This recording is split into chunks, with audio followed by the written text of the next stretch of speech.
Hello student. Hello everyone. कैसे हैं बच्चों आप लोग? होप कि बहुत ही अच्छे होंगे ना।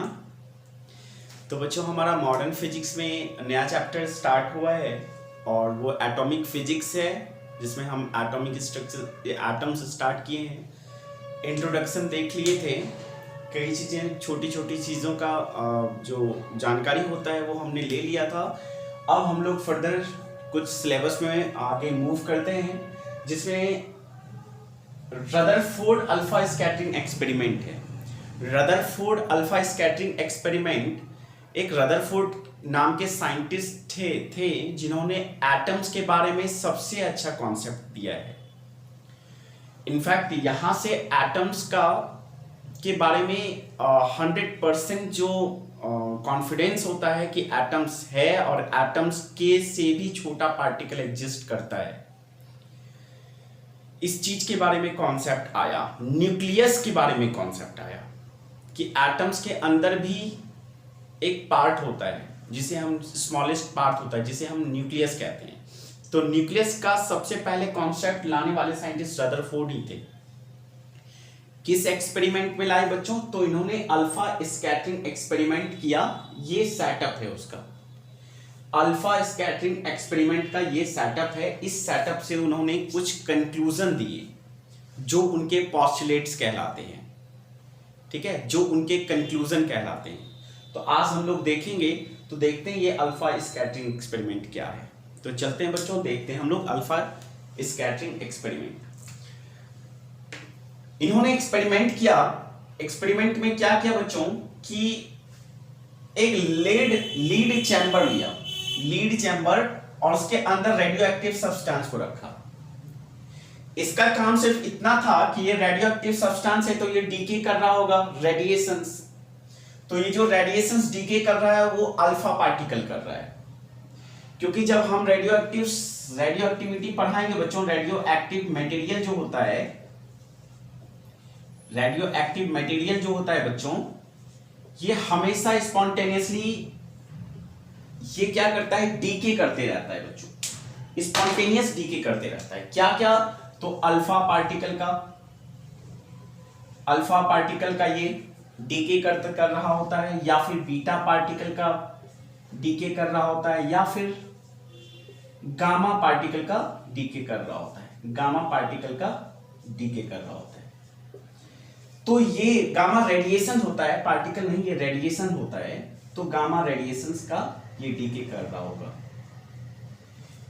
तो इसलिए रेडियो एक्टिव सब्सटेंस यहां रखे हैं कि ये अल्फा पार्टिकल को कंटिन्यूअसली डीके कर रहा हो। और एक चीज से, एक किसी सब्सटेंस से, मान लो ये लीड चैम्बर है और यहां से कंटिन्यूअसली अल्फा पार्टिकल निकल रहा है, तो हम इसे अल्फा गन भी कह सकते हैं। इसलिए इसका और एक नाम है क्या? Alpha gun. तो इसे हम बच्चों अल्फा गन भी कहते हैं। ठीक है, तो ये कंटिन्यूअसली अल्फा पार्टिकल को डीके कर रहा होता है। यहां पे एक स्लीट लगा देते हैं, यहां पे एक स्लीट लगा देते हैं। स्लीट क्या करता है बच्चों? स्लीट जो है एकदम से नैरो लगाते हैं स्लीट, ताकि ये पार्टिकल जो है एकदम स्ट्रेट लाइन में, अल्फा पार्टिकल स्ट्रेट लाइन में जा सके। इसलिए हम क्या लगा देते हैं? स्लीट, कि इधर वाला जो होगा वो इसे एब्जॉर्ब कर लेगा, जाने नहीं देगा। इधर जो हो रहा होगा वो एब्जॉर्ब कर लेगा, ताकि यहां से ऐसे ऐसे निकलेगा। तो हम एकदम से स्ट्रेट लाइन में अल्फा पार्टिकल को भेज रहे हैं स्लीट लगा के। स्लीट का इतना ही काम है। इसे कॉलीमीटर भी कहा जाता है, लेकिन स्लीट्स हम पढ़े हुए हैं वेव ऑप्टिक्स में, इसलिए स्लीट्स लिखे हैं। ठीक है बच्चों, और ये लीड चैम्बर, बस इसका इतना काम है, फंक्शन। और स्लीट्स का काम स्ट्रेट भेजना। इस फर्स्ट हाफ का काम हो गया, समझ गए होंगे आई थिंक कि बहुत अच्छे से आप समझ गए होंगे। अब आ जाते हैं स्लीट्स के बाद। ये कंटिन्यूअसली यहां से अल्फा पार्टिकल का जाना हो रहा है, बॉम्बार्डमेंट हो रहा है। बॉम्बार्डमेंट मतलब कंटिन्यूअसली आना, तो कंटिन्यूअसली अल्फा पार्टिकल जा रहा है बच्चों। तो अब सेकेंड हाफ का फंक्शन जानो बच्चों। सेकेंड हाफ में एक हम क्या लेते हैं, एक गोल्ड फॉइल लेते हैं, एकदम सोने की पतली सी, बहुत जितनी पतली हो सके वो फॉइल लेते हैं। पतली चीजों को हम फॉइल कहते हैं। तो गोल्ड फॉइल लेते हैं, और ये ऑलमोस्ट जो इसका साइज होता है बच्चों वो 100 nm होता है, या 200 nm, 300 nm भी, अलग अलग बुक अलग अलग लिखता है। इसका मतलब क्या हो गया, 100 इंटू 10⁻⁹ मीटर।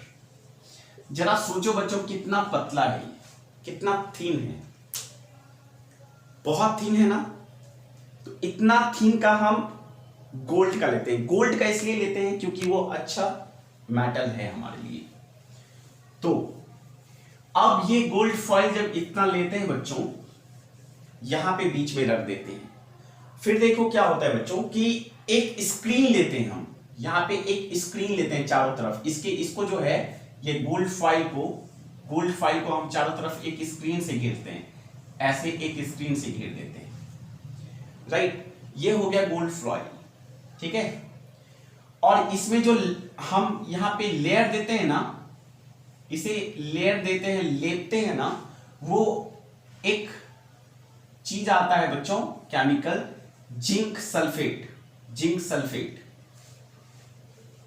जिंक सल्फेट से इसका कोडिंग कर देते हैं, ठीक है। कोडिंग करते हैं बच्चों किससे, जिंक सल्फेट से। जिंक सल्फेट का खासियत क्या है समझो, अगर इस पर जिंक सल्फेट कोडिंग पर अगर लाइट पड़े तो ये काफी ज्यादा चमकता है, स्पार्कल होता है, चमकता है। अगर इस पर लाइट जरा सा भी पड़े तो ये काफी ज्यादा लाइट चमकता है। मालूम, चमकता जब भी है लगता है यहां पे लाइट आ गया हो, इसका मतलब है यहां पे लाइट आया है, मतलब कोई रे आया है, कोई रे यहां पे आया है, तभी तो चमका। इसलिए हम इसमें कोटिंग कर देते हैं, किसका बच्चों, जिंक सल्फेट का कोटिंग कर देते हैं। ये कोटिंग लिख देना यहां पे, कोटिंग,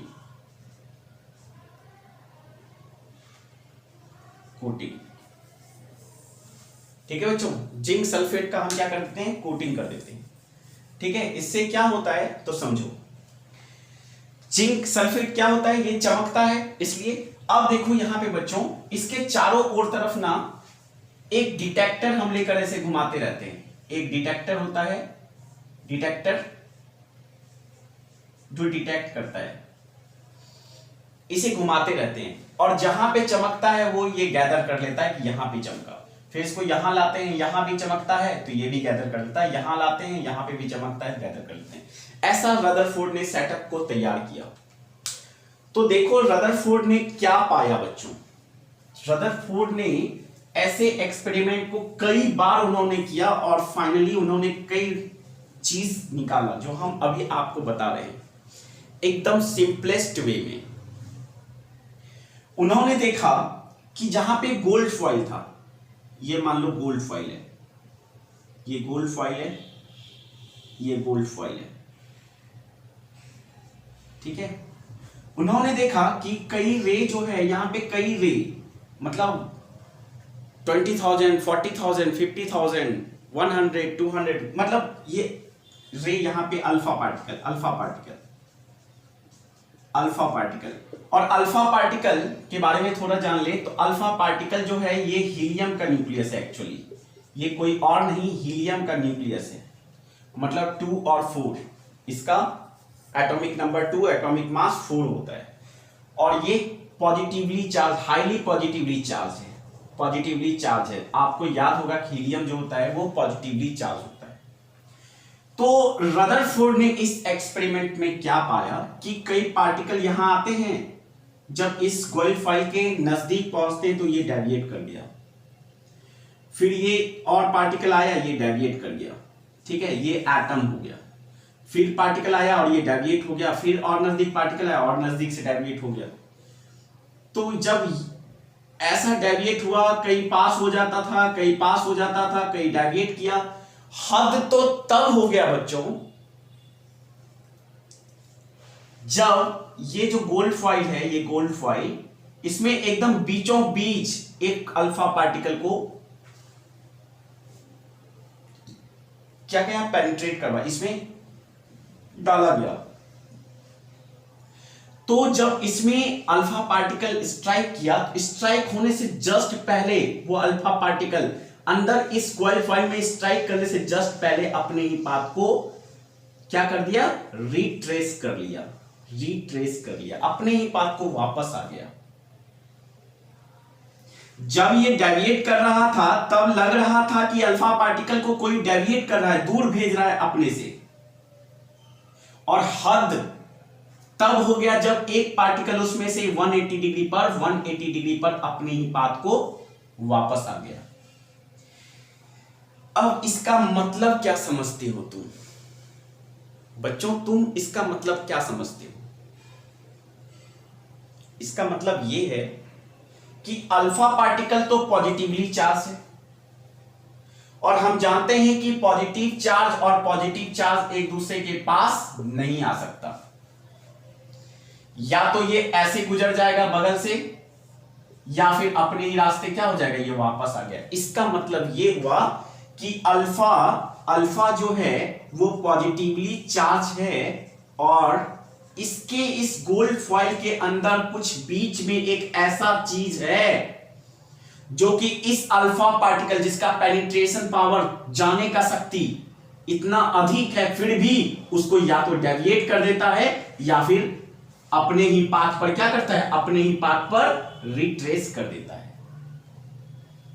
इसका मतलब है there is something heavily massive and highly positive things inside this gold foil। मतलब इसका मतलब ये हुआ बच्चों कि इस गोल्ड फॉइल के अंदर कोई हैवी मैसिव और हैवीली चार्ज्ड, कौन सा चार्ज, पॉजिटिवली चार्ज कोई चीज ऐसा है जो कि इसको या तो डेविएट कर देता है या फिर अपने ही पाथ वापस कर देता है। इतना हाईली स्पीड पेनिट्रेशन पावर होता है अल्फा का, उसको भी अपने पाथ में रिटर्न कर दिया।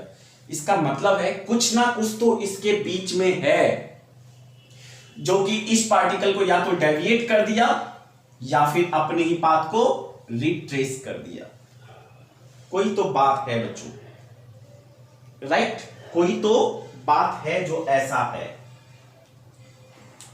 राइट? तो अब फाइनली कंक्लूजन दिया किसने? रदरफोर्ड ने। क्या था कंक्लूजन? आई थिंक कि आपने एक्सपेरिमेंट समझ गया होगा। अब देखो यहां पे जैसे ही अल्फा ले गया, यहां पे जिंक सल्फेट चमक गया, यहां पे आया, यहां चमक गया, मतलब चारों तरफ चमक रहा है। यहां इस एरिया, ये एरिया खाली है, इसका मतलब इस एरिया में, इसका एरिया भी कुछ एरिया, सब नहीं, कुछ एरिया खाली है। इसका मतलब ये हुआ बच्चों इस एरिया में अल्फा पार्टिकल नहीं पहुंच रहा है, इस एरिया में अल्फा पार्टिकल नहीं पहुंच रहा है। तो अब क्लियर हो चुका था कि यहां पे क्या है, heavily massive and positive charge है कुछ। There is something heavily, there is something massive and heavily charge thing inside this gold foil. अब क्लियर हो गया था। तो अब कंक्लूजन निकालते हैं एक्सपेरिमेंट का। तो हम लोग इसको मिटाते हैं बच्चों, ये समझने के लिए सारी चीजें थी, और हम फाइनली कंक्लूजन स्टार्ट करते हैं रदरफोर्ड का। रदरफोर्ड साहब के द्वारा किए गए एक्सपेरिमेंट का कंक्लूजन या फिर कहें तो पोस्टुलेट्स हम लोग अब नोट करते हैं, जो हम लोगों ने इस एक्सपेरिमेंट में, मतलब रदरफोर्ड ने इस एक्सपेरिमेंट में पाया। ठीक है, होप कि आप ये कॉपी कर लिए होंगे। ठीक है, या स्क्रीनशॉट ले लो बच्चों, और इसे मिटाते हैं और कंक्लूजन हम लोग लिखेंगे। ठीक है, तो इस एक्सपेरिमेंट का कंक्लूजन क्या रहा?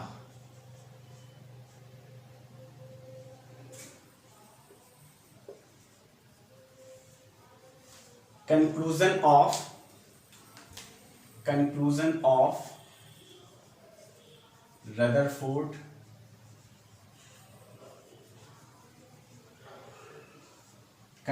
of Rutherford alpha scattering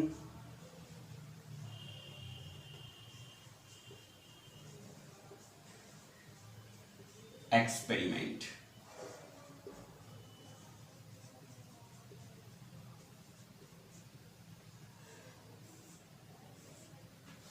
पहला कंक्लूजन, सबसे पहले उन्होंने पाया कि ये अगर एटम है, ये अगर एटम है तो इसके अंदर न्यूक्लियस है, ये न्यूक्लियस पॉजिटिव चार्ज, ये एटम के अंदर उन्होंने पाया कि मोस्ट ऑफ अल्फा पार्टिकल जो है वो चला गया किधर, अनडेविएटेड, अनडेविएटेड चला गया। इसका मतलब जो है कि एटम के अंदर मैक्सिमम पार्ट क्या है, वैकेंट है। मैक्सिमम पार्ट क्या है, वैकेंट है बच्चों, मैक्सिमम पार्ट वैकेंट है, ठीक है, खाली जगह है। एटम के अंदर मैक्सिमम पार्ट जो है वो खाली जगह है। तो पहला कंक्लूजन हम लोग नोट करेंगे, पहला कंक्लूजन बच्चों नोट करेंगे, most part of an atom is empty, खाली है या वैकेंट, ठीक है, या वैकेंट। क्यों, बिकॉज क्यों बच्चों, जरा सोचो तो क्यों ऐसा होगा। Maximum alpha particle, maximum alpha particle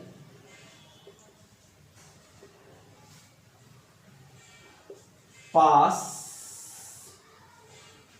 undeflected, passed undeflected. Maximum जो अल्फा पार्टिकल है वो अनडिफ्लेक्टेड पास हो गया, सिंपल सा पास हो गया, ठीक है। इसका मतलब है कि बहुत सारा खाली जगह है, ये सब खाली जगह है ना। तो पहला पार्ट की ढेर सारा जो अल्फा पार्टिकल है वो अनडिफ्लेक्टेड पास हो गया। इसका मतलब है कि जगह एटम्स के अंदर जो है ढेर सारा जगह खाली है। पहला कंक्लूजन ये दे दिए। अब दूसरा कंक्लूजन, सेकंड कंक्लूजन बच्चों, दूसरा कंक्लूजन हम लेते हैं और दूसरा कंक्लूजन में सम ऑफ अल्फा पार्टिकल,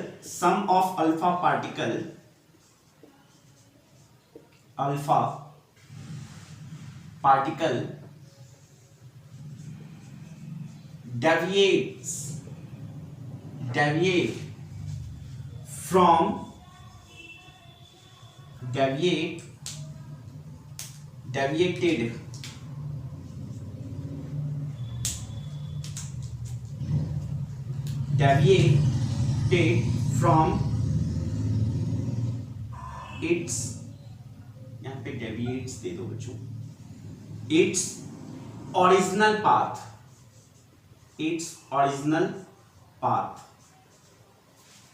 कुछ जो अल्फा पार्टिकल है वो अपने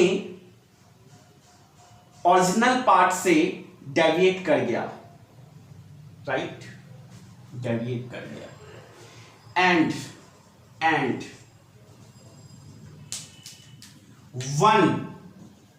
वन और उसमें से एक अमाउंट ऑफ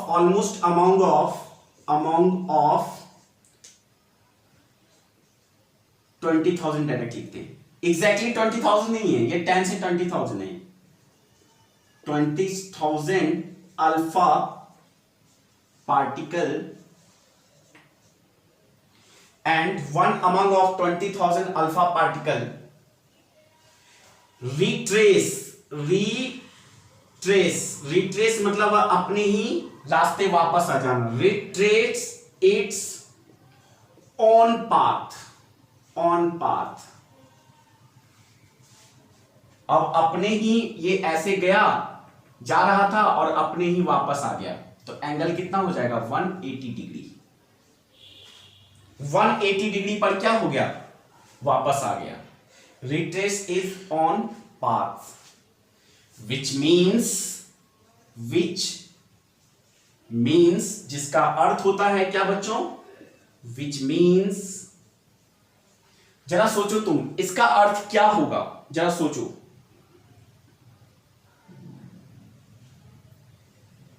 क्या बच्चों? विच मीन्स, अब देखो यहां पे लिखते हैं हम, there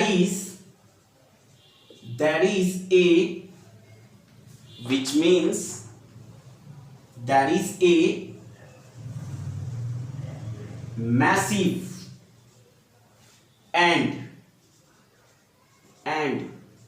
highly, there is a massive and highly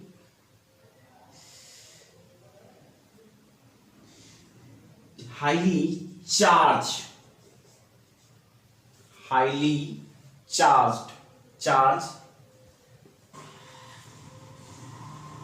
in the center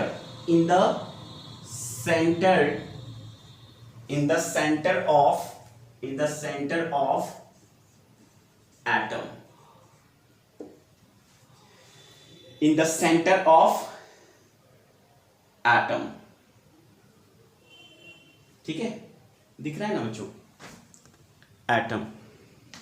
ठीक है, ये और इसी को बोला गया and the centre of atom, and the centre of atom is known as या कॉल्ड एज, क्या बच्चों? न्यूक्लियस। तो यहां पे पहली बार न्यूक्लियस की बात हुई, यहां पे पहली बार, और ये न्यूक्लियस टर्म इंट्रोड्यूस हुआ पूरी दुनिया के सामने, ये न्यूक्लियस वर्ड इंट्रोड्यूस हुआ बच्चों। ठीक है, तो उन्होंने कहा कि some alpha particle deviates from its original path and one among of 20,000 alpha particle retrace its own path.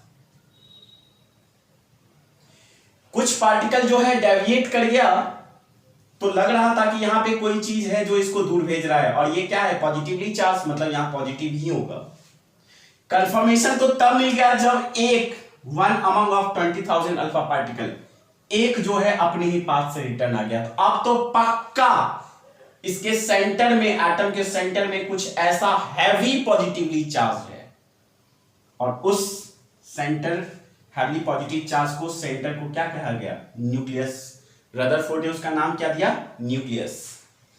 अब जो डाल्टन्स का एटॉमिक थ्योरी था, जिन्होंने कहा था कि एटम सबसे स्मॉलेस्ट पार्टिकल है, अब रदरफोर्ड ने उसे प्रूफ कर दिया कि आप गलत हैं। उनका वो पोस्टुलेट्स गलत है। एटम से भी छोटा होता है अंदर। एटम्स का मैक्सिमम पार्ट क्या होता है? वैकेंट। उसके छोटे पार्ट में हैवी, बहुत ज्यादा मैसिव और हाईली पॉजिटिव चार्ज होता है एटम के सेंटर में, जिसे हम न्यूक्लियस कहते हैं। ठीक है बच्चों, तो इसे जल्दी से कॉपी करो बच्चों, हम मिटाते हैं। और हम लोग, अब न्यूक्लियस का खोज हो चुका है, बधाई हो सबको, बधाई हो, न्यूक्लियस का खोज रदरफोर्ड ने कर लिया है। अब हम लोग इसका कुछ एप्लीकेशंस जानेंगे। ठीक है बच्चों, तो जल्दी से नोट करो सारे बच्चे, फिर हम मिटाते हैं। ओके, तो रदरफोर्ड न्यूक्लियस का खोज हो चुका है। अब फाइनली हम लोग कुछ एप्लीकेशन, जो रदरफोर्ड ने इस एक्सपेरिमेंट के साथ साथ कुछ एप्लीकेशन भी दिया बच्चों। ठीक है, उस एप्लीकेशन को अब हम जानेंगे। ठीक है, कई चीज निकालने के लिए उन्होंने सिखाया। कैसे, क्या क्या? तो पहले देखते हैं बच्चों application of Rutherford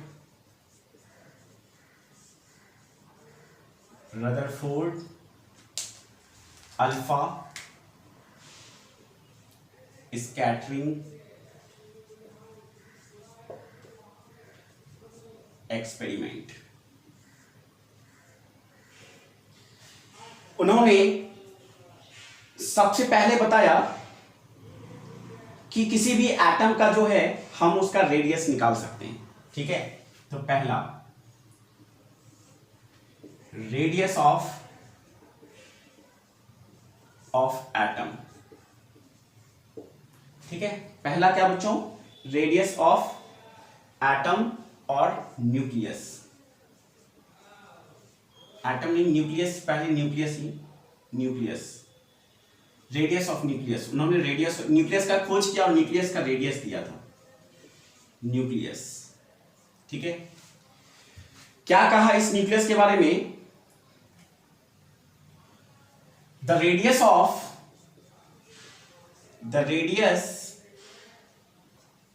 nucleus, the radius of nucleus of an atom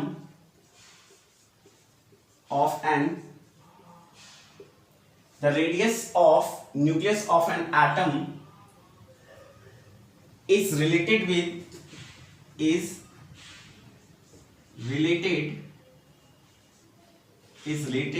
to its mass number, और मास नंबर क्या होता है बच्चों? ए। पहला उनका कहना था कि न्यूक्लियस का जो रेडियस होता है वो उसके मास नंबर के से रिलेटेड होता है। ठीक है, mass number of that element, उस एलिमेंट के। ठीक है, और क्या कहा कि रेडियस ऑफ न्यूक्लियस जो होता है वो डायरेक्टली प्रोपोर्शनल होता है। ध्यान देना बच्चों, डायरेक्टली प्रोपोर्शनल होता है उस एलिमेंट के न्यूक्लियस के एटॉमिक मास के पावर 1/3 के। ये प्रोपोर्शनलिटी, डायरेक्टली प्रोपोर्शनल होता है क्या? ए मास नंबर पावर 1/3 के। ठीक है, ओके। अब ये हटाना होगा प्रोपोर्शनैलिटी कांस्टेंट, तो आर को हटा के जो रदरफोर्ड साहब ने लाया वो आया R0 और हो गया ए पे पावर 1/3। ये आ गया किसी भी न्यूक्लियस का जो है रेडियस कैलकुलेट करने का फॉर्मूला हमारे पास। तो किसी भी न्यूक्लियस का जो है रेडियस हम इस फॉर्मूला से कैलकुलेट कर सकते हैं। अब जानो बच्चों आर क्या है? आर है रेडियस ऑफ न्यूक्लियस,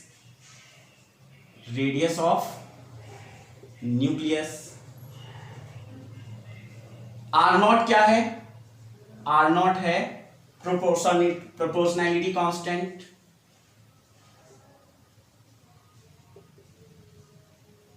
लीटी कांस्टेंट, और बाकायदा यहां पे इसका क्या है? एक नाम है बच्चों। ठीक है, वो क्या है नाम? रदरफोर्ड कांस्टेंट,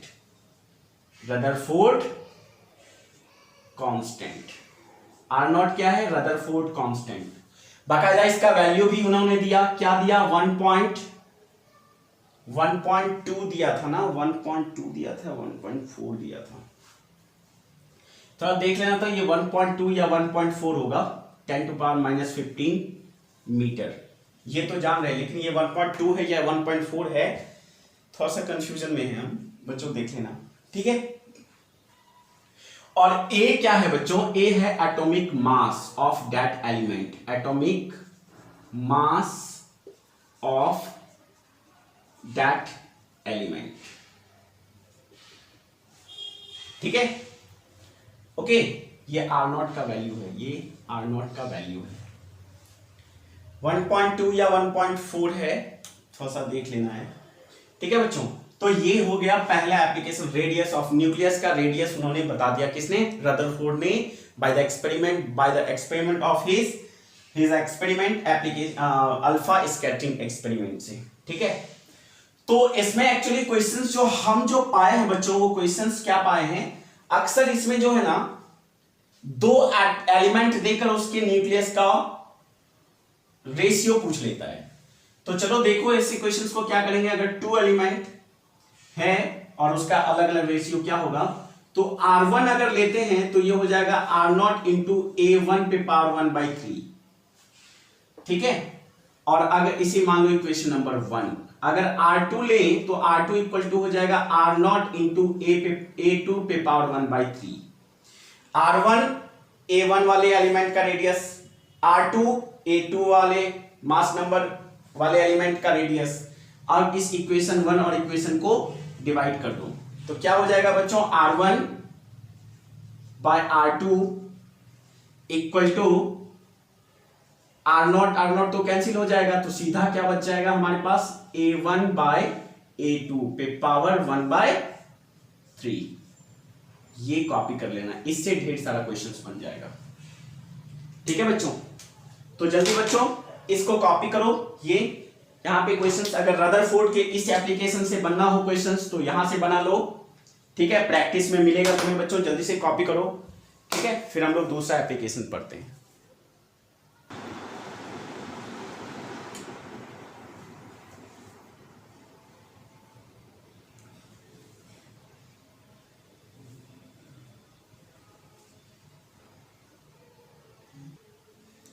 ओके बच्चों, तो इसे जान लेने के बाद हम लोग अब इसमें एक और चीज, एक दो चीज थोड़ा सा डीप जाते हैं, फिर हम लोग सेकेंड एप्लीकेशन पढ़ेंगे। यहां पे अगर हम बच्चों हाइड्रोजन एटम की बात करें, किसकी? हाइड्रोजन एटम की। ठीक है, तो हाइड्रोजन एटम की अगर बात करें हम, तो हाइड्रोजन एटम के लिए अगर रेडियस निकालें, उसके न्यूक्लियस का radius for hydrogen atom, for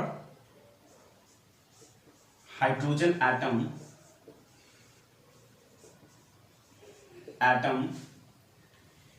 A equal to 1 हो जाएगा। 1H1 होता है ना हाइड्रोजन, तो A इक्वल टू 1 हो जाएगा। तो रेडियस ऑफ न्यूक्लियस क्या हो जाएगा? R0 A पे पावर 1/3, मतलब R इक्वल टू R0 हो जाएगा। और R0 होता है 1.2 इंटू 10⁻15 मीटर। तो रेडियस ऑफ न्यूक्लियस हमारा आ गया हाइड्रोजन एटम के लिए, वो कितना आया बच्चों? 1.2 इंटू 10⁻15। तो ये हो गया, मतलब लिख सकते हैं हम लोग पॉइंट बनाकर, radius of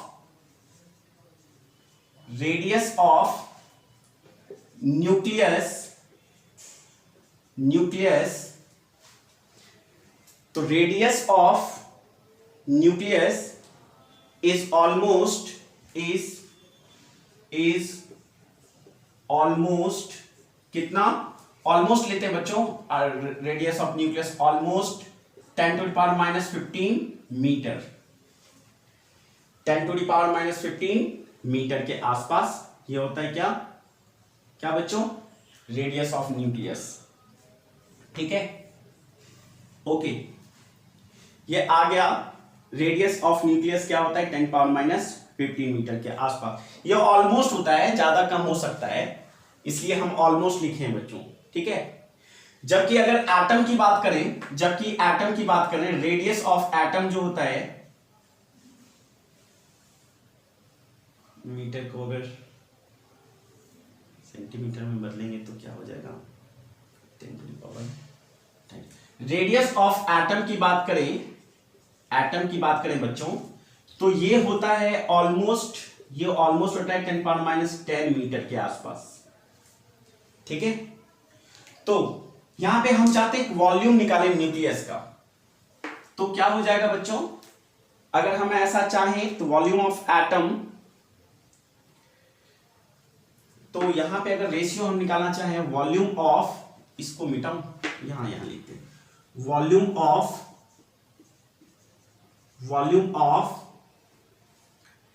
atom to the ratio of volume of nucleus, अगर ये निकालना चाहूं तो एटम का हो जाएगा πr1 का 4/3 πr1 का क्यूब बाय 4/3 πr2 का क्यूब। तो πr4/3 कैंसिल हो जाएगा, तो ये हो जाएगा क्या? r1 का क्यूब बाय r2 का क्यूब। अब r1 का क्यूब बाय r2 का क्यूब, r1 एटम है ना, और एटम का होता है 10⁻10, तो ये जो ऑलमोस्ट आ जाएगा क्या बच्चों कि वॉल्यूम यहां से यहां आ गए, volume of atom by volume of nucleus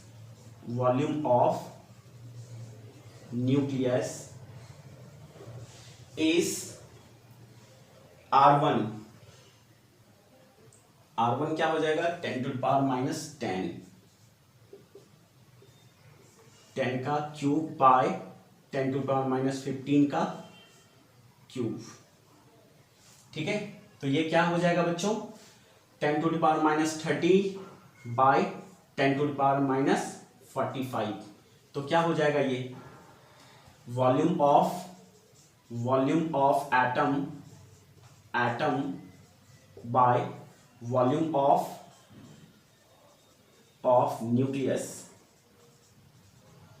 nucleus equal to 10 to the power 15। ठीक है, ये आ गया हमारा ओके। तो अगर इसे हम पूरा कंप्लीट थोड़ा सा न्यूक्लियस का निकालना चाहें तो न्यूक्लियस का अगर निकालना चाहें हम, हाँ, तो यहां पे अगर वॉल्यूम एटम का निकालना चाहें तो वॉल्यूम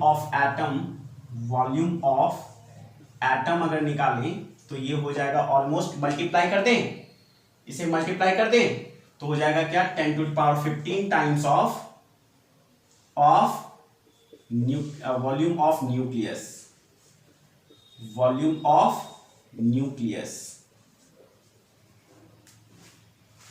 हो जाएगा ना ये। ठीक है, मतलब देखो बच्चों एक कंक्लूजन यहां पे सामने आया।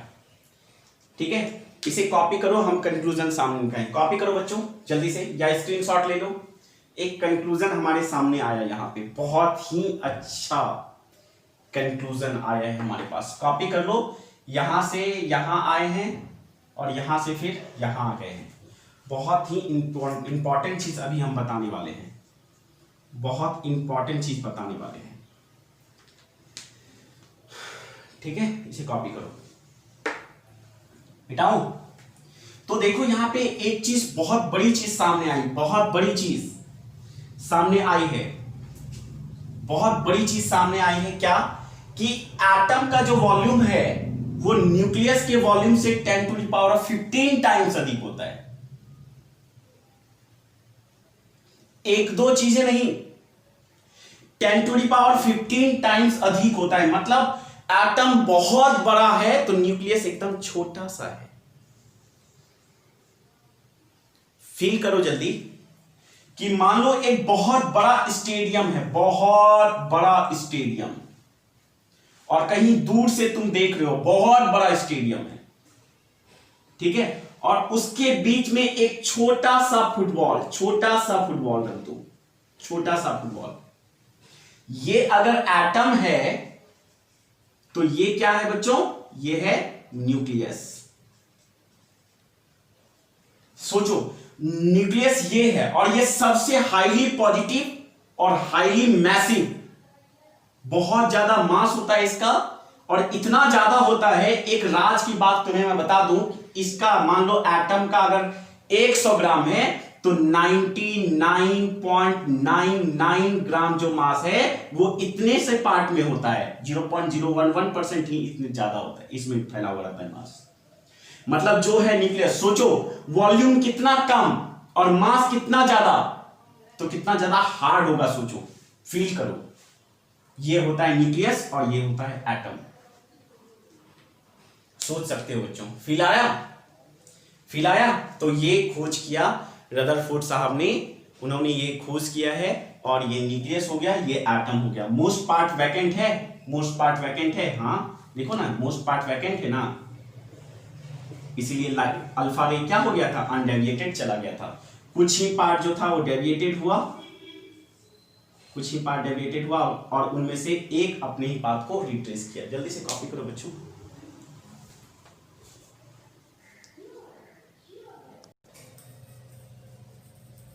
तो बच्चों अब एटॉमिक न्यूक्लियस के बारे में, एटम्स के न्यूक्लियस के बारे में सारी जानकारी लेने के बाद उन्होंने एक और रिलेशन बहुत इंपॉर्टेंट दिया था।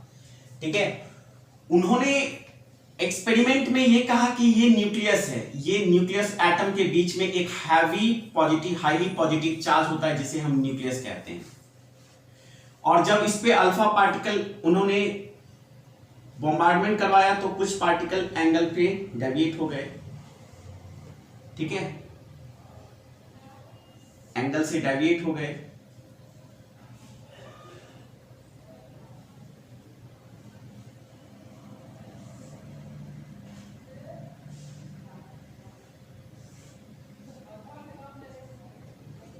और एक तो अपने ही पाथ को क्या किए, रिट्रेस कर लिए, ठीक है, इस तरह से। अब ये जो एंगल है बच्चों, जैसे ये ऐसे ऐसे करके ये डेविएट ऐसे हुआ, ये जो एंगल है ये थीटा, इसे कहते हैं एंगल ऑफ डेविएशन। ये एंगल ऑफ डेविएशन, ये जो थीटा एंगल है ये है angle of deviation and deflection. Deviation या डिफ्लेक्शन, ये theta is angle of deflection. ठीक से समझना बच्चों, एंगल ऑफ डिफ्लेक्शन, ठीक है। और इसका ये जो डेविएट करके ऐसे डेविएट हुआ है ये, इसका भी ये जो हो गया बच्चों एंगल ऑफ डिफ्लेक्शन, ये हो गया एंगल ऑफ डिफ्लेक्शन थीटा। और ये ऐसे जो डेविएट हुआ है ऐसे करके इस तरह से जो डेविएट हुआ है ये हो गया उसका एंगल ऑफ डिफ्लेक्शन, ठीक है। तो थीटा समझ गए, एंगल ऑफ डिफ्लेक्शन क्या होता है समझ गए, ठीक है। ये जो डिफ्लेक्ट हुआ है ये एंगल ले लो बच्चों इसका, ये डिफ्लेक्शन, ठीक है, ये वापस आ गया इसलिए 180 डिग्री। तो रदरफोर्ड ने बताया कि थीटा एंगल पे कितना number of alpha particle deflect, क्योंकि एक तो अल्फा पार्टिकल तो जा नहीं रहा है, कई 1000 अल्फा पार्टिकल बम्बार्डमेंट हो रहा है, तो जो नंबर जितने अल्फा पार्टिकल डिफ्लेक्ट होते हैं उनका संख्या निकालने का भी फॉर्मूला उन्होंने दिया। उनका लंबा चौड़ा डेरिवेशंस के बाद उन्होंने दिया कि ये जो नंबर ऑफ अल्फा पार्टिकल है, अभी फॉर्मूला लिख रहे हैं फिर बताएंगे हम, ये इनवर्सली प्रोपोर्शनल होता है साइन थीटा बाय 2 पे पावर 4 के। फिर से लिखते हैं number of deflected alpha particle at angle theta is inversely proportional to 1 by sine पे पावर 4 थीटा बाय 2 के। ये उन्होंने रिलेशन दिया। आप नंबर ऑफ के, यहाँ अल्फा को कांस्टेंट कुछ भी मान सकते हो, के 1 मान सकते हो, के का वैल्यू 1, ये नंबर ऑफ निकालने का पार्टिकल दे सकते हो। ये फॉर्मूला उन्होंने दिया, किन्होंने, रदरफोर्ड साहब ने दिया। एन क्या है, N is number of alpha particle deflected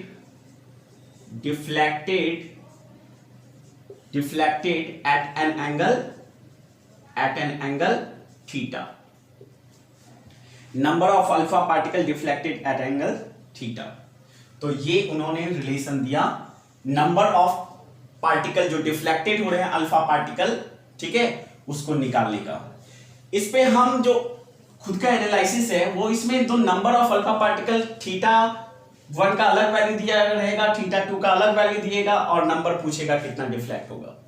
तो यहां पे हम लोग फिर से कर सकते हैं क्या, n1 equal to 1 by sine power 4 theta 1 by 2, इसे मान लो इक्वेशन नंबर 1, ठीक है।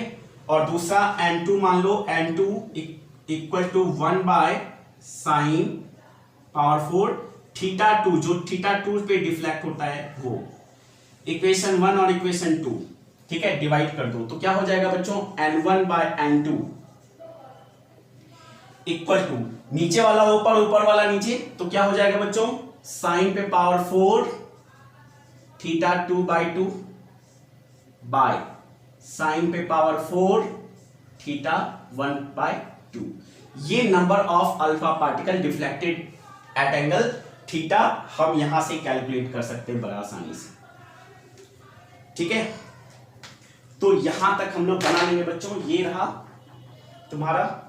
और ये जो स्मॉलेस्ट डिस्टेंस है ये भी हम निकालेंगे बोर्स एटॉमिक मॉडल में, ठीक है। तो ये रहा आज का रदरफोर्ड का कंक्लूजन, खत्म हो चुका है। फिर हम लोग नेक्स्ट लेक्चर में बहुत बहुत बहुत इंपॉर्टेंट चीज पढ़ने वाले हैं, Bohr's atomic theory for hydrogen atom. ठीक है बच्चों, तब तक के लिए सारे बच्चे अपने ख्याल रखेंगे। बाय।